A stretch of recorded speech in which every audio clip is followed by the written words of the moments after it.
Salut à tous et à toutes et bienvenue dans un épisode assez spécial et qui colle bien avec le mois d'Halloween, puisque l'on parlera de 3 théories assez glauques basées sur l'une de mes franchises préférées, le monde de Ghibli. Mais comme je n'avais pas envie d'être le seul responsable de la destruction de votre enfance, je suis aujourd'hui accompagné de mon cher ami Ryuzaka. Salut à toi Endo et merci de m'avoir invité dans cette vidéo, c'est avec plaisir que je vais y participer. Ah, tant mieux. Allez, c'est parti pour 3 théories assez glauques.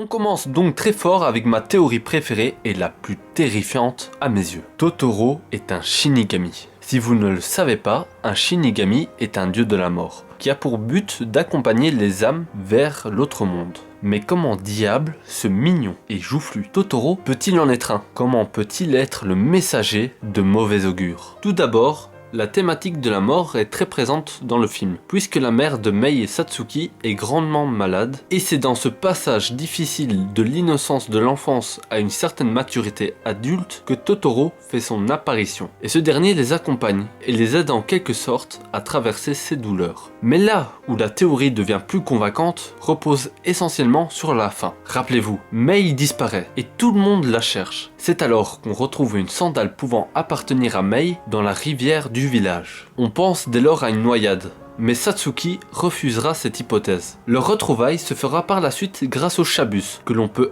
interpréter comme le passage de la vie à la mort de Satsuki. Et c'est ce passage du monde des vivants au défunt qui lui permet de retrouver sa sœur. Et pour étayer cette hypothèse, on peut s'appuyer sur 2 choses. La première est la destination en japonais du Shabus, qui veut littéralement dire tombe et route, que l'on peut traduire en chemin vers la mort. La seconde est le chemin qu'empruntent Mei et Satsuki pour voir Totoro. C'est une sorte de tunnel qu'elles doivent traverser. La traversée d'un tunnel dans la symbolique des images est interprétée comme le passage d'un état à un autre, d'un monde à l'autre. On peut donc voir ça comme le passage du monde des vivants à un monde transitoire où réside Totoro, auquel elles peuvent accéder car leurs âmes se rapprochent de plus en plus de la mort. Et un fait supplémentaire pour étayer cette hypothèse personnelle est qu'au moment où elles veulent montrer le chemin vers Totoro à leur père, ils n'y parviennent pas. Et je l'explique de cette manière, car l'âme de leur père n'est pas encore prête à passer dans l'au-delà. Totoro est donc présent dans le film pour un seul but, accompagner les âmes vivantes de Mei et Satsuki vers le monde des morts.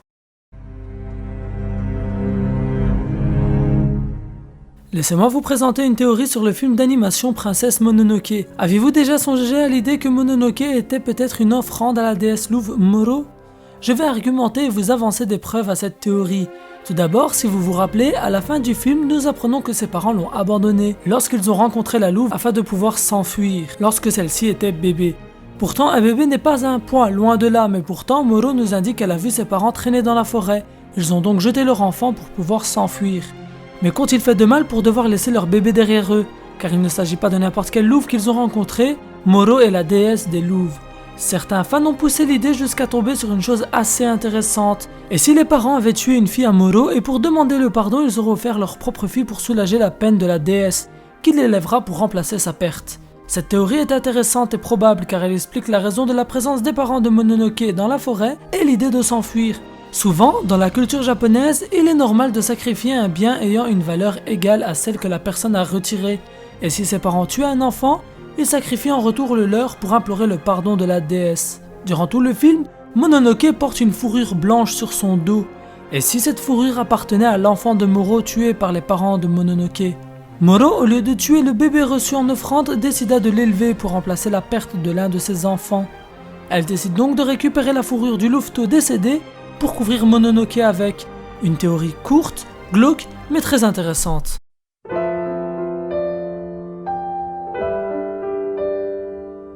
Et pour terminer, la théorie assez pervertie et malsaine sur le voyage de Chihiro. Lorsque Chihiro rejoint ce nouveau monde étrange, elle doit très vite travailler dans ce qu'on pourrait appeler une maison des bains. Et durant l'ère Edo, ces bains étaient principalement utilisés par les hommes pour se détendre, mais servaient également de bordel où les femmes pouvaient leur proposer de les laver, mais de s'occuper d'eux, si vous voyez ce que je veux dire. Ces femmes étaient appelées sous le nom de Yuna, qui signifie fille d'eau chaude, et étaient souvent sous la tutelle d'une plus vieille femme, qu'on nommait Yubaba. Mais tiens, comment s'appelle la vieille sorcière gérante des bains du film Yubaba? Pas convaincu? Dès son travail commencé, Chihiro devra changer de nom et prendre le nom de Sen. Tiens, un changement de nom, comme beaucoup de femmes de ce milieu le font pour éviter les problèmes. Et un changement de nom pas banal puisque Sen désigne une somme d'argent. Comme si Chihiro devenait un produit dont son nom était son prix. C'est pour cela que par la suite, le sans-visage pensera pouvoir l'acheter avec de l'or. Mais Chihiro refusera. Un refus que l'on peut voir comme le refus métaphorique de Chihiro de se donner à lui. Et d'autres indices sont là, puisque à un des étages de cette maison des bains, on peut apercevoir un couloir avec des formes floues et des rires de femmes. Je vous laisse imaginer ce qu'il se trame. Et pour être sûr d'avoir convaincu les plus sceptiques d'entre vous, un dernier fait. Yubaba possède un enfant, dont on ignore l'identité du père. Il n'est pas rare que les Yubaba des bordels fussent elles-mêmes par le passé des Yuna. Du coup, on peut aisément imaginer que le bébé de la vieille Yubaba est le fruit d'une de ces multiples relations.